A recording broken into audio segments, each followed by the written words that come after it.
memory of your loved ones. So this is a good and pious thing. It is a Christian custom. This 3-day-long celebration, what you see in Mexico, is what the Americans saw, and they created their own secular holiday, which is Halloween, but it comes from Dia de los Muertos. So yes, Mexicans can celebrate Dia de los Muertos. Just remember that it is a Christian holiday. You are doing it to pray for the souls of your loved ones that have passed away, and you are doing it to honor and venerate the saints who are in heaven with God, with our Lord Jesus Christ.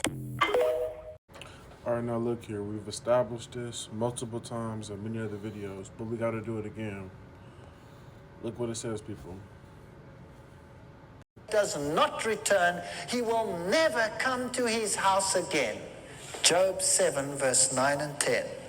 You cannot talk with the dead, because the dead know not anything. If you talk to the dead, you are talking to a demon who says, I am whatever I am. I've got tapes of these. My father-in-law was deeply steeped into spiritualism. He was a very prominent New Ager. He believed all this stuff. I can tell you stories that you will not believe. Don't miss the lecture tomorrow night. The New Age movement. Wow. His sons come to honor, and he knoweth it not. What do we preach at the graveside? They're looking down upon you. Don't be sad.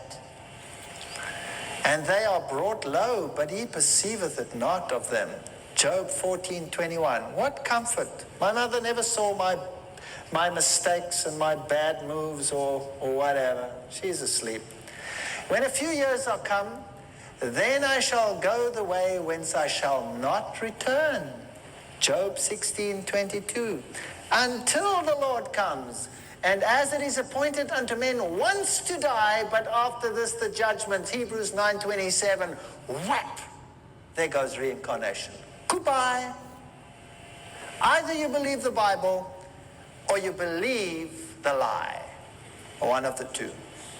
There is no reincarnation.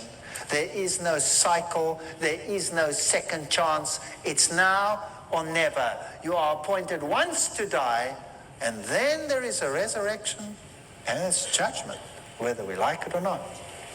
And when they shall say unto you, seek unto them that have familiar spirits, and unto wizards that peep and that mutter, they peep and they mutter, they make funny noises.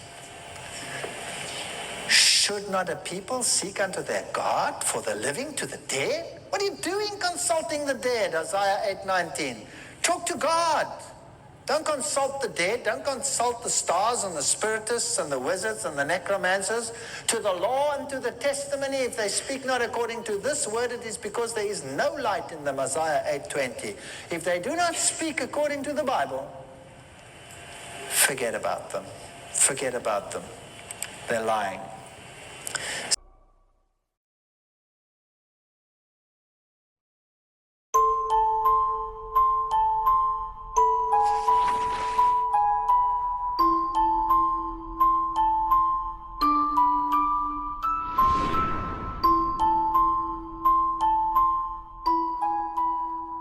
Halloween is almost here again, and that means as Christians we have to ask ourselves again, is it just a day of harmless fun for the kids, or is it supernatural propaganda from the principalities and powers that the Apostle Paul warned us about?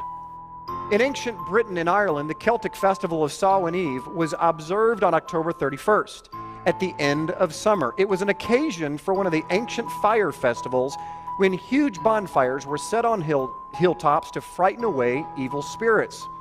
The souls of the dead were thought to revisit their homes on this day, and the autumn festival acquired sinister significance with ghosts, witches, hobgoblins, black cats, fairies, and demons of all kinds said to be roaming about. In addition, Halloween was thought to be the most favorable time for divinations concerning marriage, luck, health, and death. So right away, if I did not tell you this was the festival of Samhain, you would automatically be thinking Halloween, because this describes it to a T, and we haven't even gotten started yet.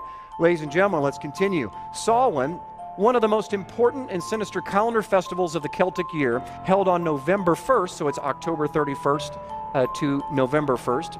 the world of the gods was believed to be made visible to mankind. And the gods played many tricks on their mortal worshipers. It was a time fraught with danger, charged with fear, and full of supernatural episodes. Sacrifices and propitiations of every kind were thought to be vital, for without them, the Celts believed they would not prevail over the perils of the season or counteract the activities of the deities. Samhain was an important precursor to Halloween. So, ladies and gentlemen, we see right off the bat that the actual origin of Halloween had nothing to do with All Hallows Eve, that we're going to see evolved from the Catholic Church, that its roots go all the way back into a pagan cultic festival called Samhain, where they believed that the curtain or the veil between earth and the second dimension of the demons, of the demonic realm, or the place of the dead, was thinned. And at that place on October 31st and November 1st, the veil was thinned, and that allowed spirits of the dead to transfer from the place in the abode of the dead into the place of the living. And because of that, there were many supernatural things that happened during those time periods, and so a lot of cultural traditions developed to counter what they called, some of them, the gods. Okay? Today, even in Satanism, the high holy day, guess when it is? October 31st. Where do you think they get that from? Is it made up? They too believe. The Wiccans believe. The actual pagan religion, the pagans believe. They'll even tell you on their own websites that I saw this quote, it said, Christians, comma, you can thank us for Christmas, Easter, and Halloween. So first of all, in the history timeline, from the Celts, they celebrated this festival called Samhain, and then along came the Romans. And the Romans took over the Celts. After conquering the Irish and the Celts in the 1st century, Samhain began to get mixed with two other Roman feasts for the dead, because the Romans had their own feast for the dead. Those were called Pomona Day and Feralia. So Pomona Day and Feralia, two feasts that were integrated into Samhain. How many know that every time a country takes over another country, there's a mixture of traditions? Okay? What is the best expression of that here in the United States? Everything we do. The United States is a melting pot, is it not? Okay? There is all kinds of traditions that are melt in a culture that gets mixed with another culture. And that's exactly what happened when the Romans took over the Celts in the 1st century, is that the Samhain festival, the Romans now are living amongst the Celts are living amongst the Romans, and there was a mixture of, hey, that's kind of cool in your holiday, let's mix that in here, and that's pretty neat, you guys do that, let's do this. And then those holidays began to merge. So I'm going to show you some of the things and how they merged on the timeline. For instance, Feralia was held on February 21st and was the day to honor the dead. But like other Roman holidays, it was completely filled with drunkenness, orgies, fornication, all kinds of crazy stuff. Pomona Day, on the other hand, was November 1st. This was a day to honor the goddess Pomona, who's the goddess of trees, fertility, and fruits. And you know what her sacred symbol was? None other than the apple. Next comes along the Catholic Church. Just a few hundred short years later, we've got this.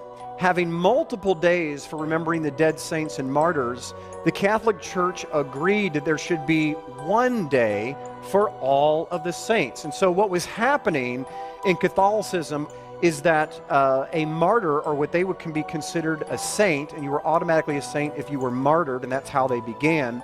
So when you became a saint in the Roman Catholic Church, they believed in remembering your death and honoring you in your death. Now, what their historians will tell you in Catholicism is that All Saints' Day was born right here in 609 AD, had nothing to do with paganism, and it had to do with the christening, if you will, of the Pantheon to be a church and to remember all of the martyrs in All Saints' Day.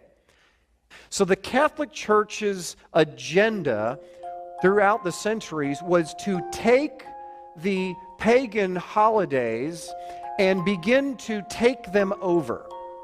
So Pope Gregory III moved All Saints' Day to November 1st to dedicate the new All Saints Chapel. Makes sense?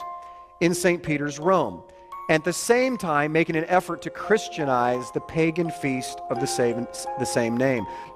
So let me ask a question. Would we all agree that the pagan feast Samhain festival, which was a pagan feast of the dead, is not from God? As with the festival of Samhain, the Catholic believers celebrated with huge bonfires, parades, and costumes, masquerading as dead saints, angels, and demons. Altogether, All Saints' Eve, October 31st, All Saints' Day, November 1st, and All Souls' Day, November 2nd, combined into what was called Hollow Mass, or Holy Mass, imitating to the T the Celtic feast of Samhain. These people that were alive at this time that are celebrating in costumes, masquerading as dead spirits, demons, dead saints, bonfires, and all these things were literally imitating the very Celtic, pagan, demonic feast from 1,000 years earlier, and they didn't even know.